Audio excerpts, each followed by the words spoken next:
Жогорку кеңештин жана Өнүгүү прогресс фракциянын жыйында биз ИАЭПке кирүүнүн жыйынтыктарын жана экономикалык көрсөткүчтөрү төмөндөшүн угуп, Кыргыз Республикасынын өкмөтү отставкасы тууралуу жөнүндө биз Өнүгүү прогресс фракциясы чечим кабыл алдык. Регламент негизинде өкмөттүн отчетун 2016 жылдын талап кылабыз. Тез арада отчетун берсин. Ошого байланыштуу мен алдын алуу суроолорду берип коеюн, Ашыбек Мойдунович. Мамлекеттик карыз дефицитке кирет. Июль айында 3 миллиард 800 миллион сомго ички карыз көбөйдү. 1 миллиард 200 миллион сом мамлекетке өткөрүлдү.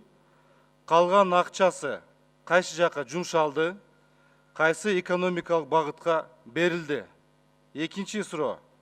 2013-2017 жылдарда улуттук өнүгүү стратегиясы бекитилген, 77 объект киргизилген ал жага. 11 миллиард доллар жалпы суммасы болгон. Так маалыматы жок, канчасы бүттү, кайсы объект бүттү, кайсы жерде курулду. Үчүнчү, күчтүү аймактар, күчтүү Кыргызстан деген урааныбыз бар.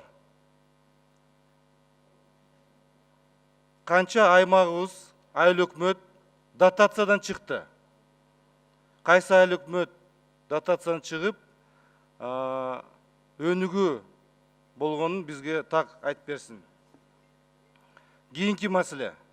Чыныбек Кунуч, Айыл банк жөнүндө кече маалыматтар чыгып атат. Айыл банк имаратын бошотуу боюнча ал жерге борбордук шайлоо комиссиясынын мүчөлөрүн ушага киргизебиз деп атышат. Айыл банк 70 000 адамды тейлейт. Анын ичине 80% дыйкандарды тейлейт. 250 кызматкер иштейт ал жерде. 45 кызматкер борбордук шайлоо комиссиясында иштейт. Эмне ар бир 3 кабинетте бир борбордук шайлоо комиссиясынын мүчөсү иштейби? Биз жазгы талаа жумуштар алдыда турабыз.